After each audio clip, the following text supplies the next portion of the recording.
Les Français d'Algérie ne veulent pas du général Katrou, le successeur de Soustelle. Ils se méfient de cet homme qui vient d'accompagner la Tunisie vers l'indépendance. Il défie le pouvoir, ose interrompre la minute de silence et, comble de l'humiliation, lance sur le président du Conseil toutes sortes de projectiles et de tomates.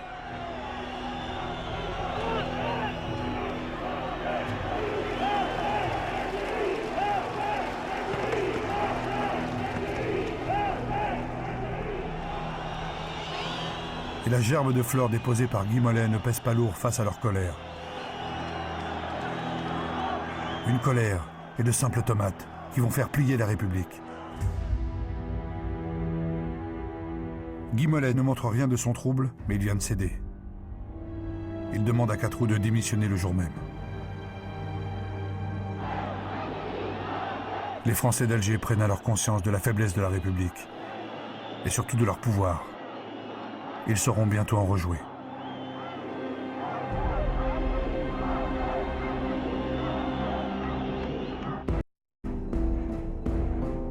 Guy Mollet demande aux députés de lui accorder des pouvoirs spéciaux.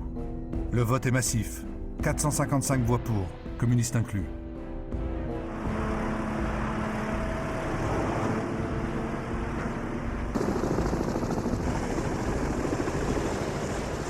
Les pouvoirs spéciaux donnent carte blanche à l'armée avec un seul but, écraser les maquis de l'ALN.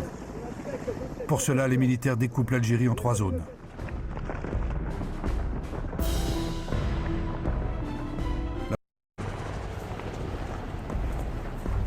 Plus d'1,5 million de paysans sont déplacés vers des camps de regroupement. Mais ce déplacement forcé va provoquer l'exode de dizaines de milliers de personnes vers la frontière tunisienne.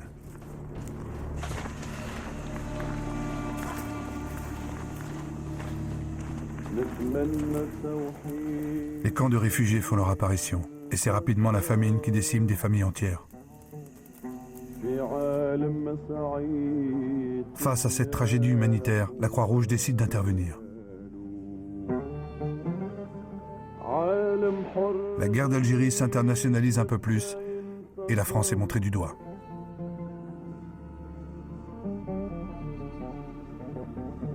Et pour les plus courageux de ces paysans, une autre route permet de fuir la guerre.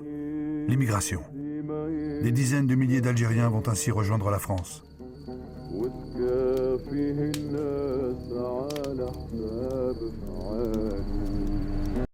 Guy Mollet prend une décision lourde de conséquences.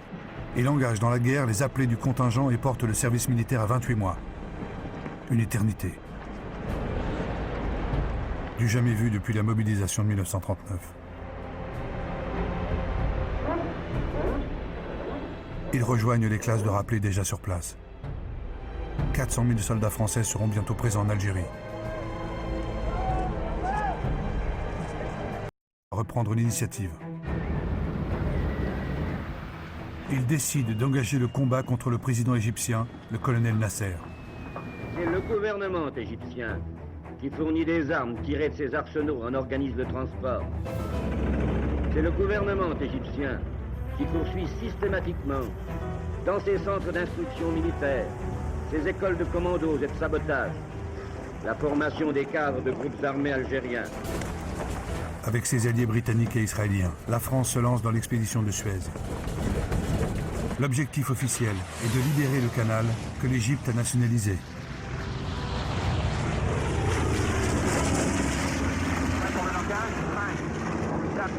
Mais le pouvoir a un but caché. Éliminer Nasser.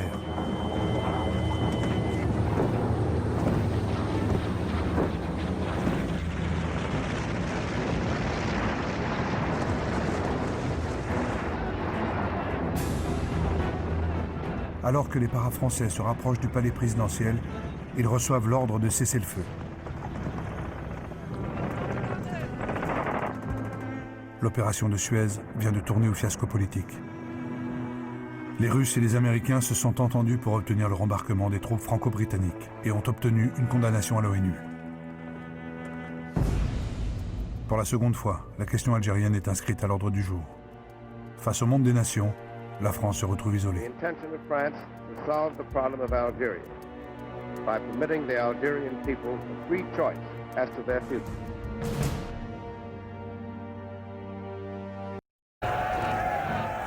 Salan a un objectif. Gagner sur le terrain militaire en écrasant définitivement le FLN. Pour cela, ils mettent en place un étau qui ferme totalement le pays. Les frontières avec la Tunisie et le Maroc sont entièrement électrifiées et truffées de 3 millions de mines.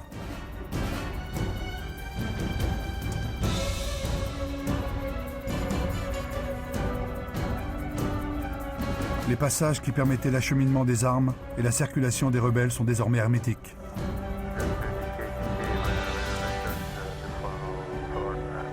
En mer, c'est toute la côte méditerranéenne qui est surveillée par la Marine nationale. Les dernières livraisons d'armes sont interrompues. L'ALN, traqué partout, est asphyxié.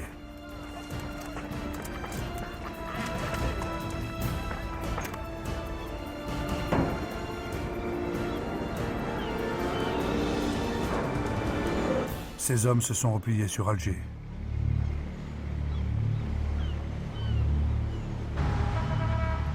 C'est désormais là, au cœur de la plus française des villes d'Algérie, qu'ils vont mener la guerre. Yassef Saadil, le chef du FLN à Alger, l'affirme. C'est à Alger que tout doit maintenant se passer.